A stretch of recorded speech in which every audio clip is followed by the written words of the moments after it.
اللہ تعالیٰ قرآن کریم میں سورہ طور میں گلمان کو مکون کہا ہے، یعنی وہ لڑکے حسن اور چمک میں اور رنگ کی صفائی ستھرائی میں ویسے موتی کی طرح ہوں گے جو سیپی میں چھپا رہتا ہے، جس پر دھول مٹی کا گزر نہیں ہوتا۔ دیکھو چھپی کا مطلب کیا ہے؟ مطلب چھپا، ہم دریا میں جاتے ہیں نا، سمندر کے پاس میں، تو جو چپکلے ہم بولتے ہیں، جو چھوٹے چھوٹے گھٹو پتھروں کے جیسا لگتے ہیں، اگر اس کے اندر ایک کیڑا ہوتا ہے، اور جو ہندو لوگ بھی ہے نا، اسے پھونک مار دیتے ہیں تو اس کا آواز نکلتا ہے، تو مندروں کے پاس میں وہ پھونک مارتے ہیں، تو آپ لوگ دیکھے ہوں گے، تو سمندر سے نکلا ہوا ہوتا ہے، وہ اس کے اندر موتیاں ہوتے ہیں، تو وہ اس طریقے سے وہ چھپے ہوتے ہیں، جس کی وجہ سے اس کے اوپر مٹی نہ پڑے۔ اس طریقے سے اللہ تعالیٰ نے بھی حوروں کو، یہ خدمت گزاروں کو اللہ تعالیٰ نے جنت کے اندر محفوظ رکھا ہے، جس پر دھول مٹی کا گزر نہیں ہوتا۔ اور سورہ دہا میں لؤلؤم منثور فرمایا ہے، یعنی وہ لڑکے بکھرے ہوئے موتیوں کی طرح ہوں گے، کیونکہ خدمت میں لگے ہوئے ہر طرف چل پھر رہے ہوں گے۔ جنت میں کوئی کدھر ہوگا، کوئی کدھر ہوگا، کوئی کدھر ہوگا، ان کو وہ پہنچانے کے لیے، وہ خدمت گزاری کرنے کے لیے جنت میں چلتے پھرتے نظر آئیں گے۔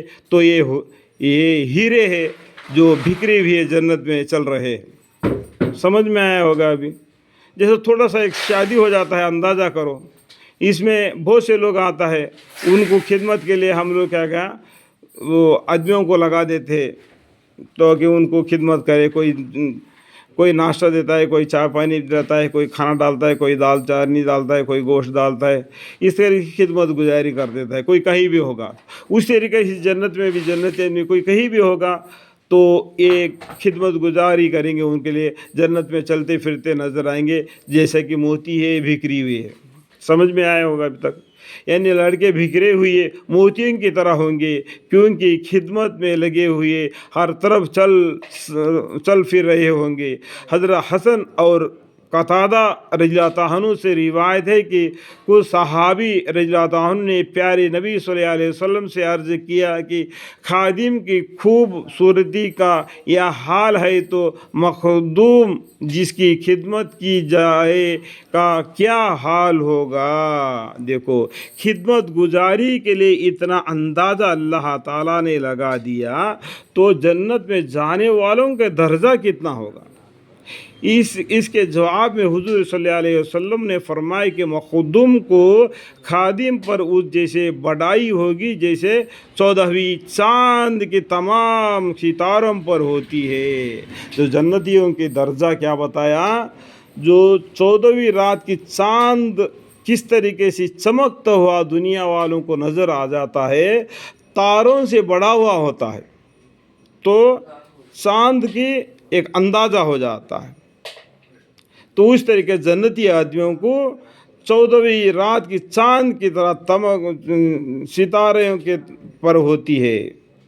فرمایا کہ رسول اکرم صلی اللہ علیہ وسلم نے فرمایا کہ مخدوم کو خادم پر اس جیسے بڑائی ہوگی جیسے 14ویں چاند کے تمام ستاروں پر ہوتی ہے۔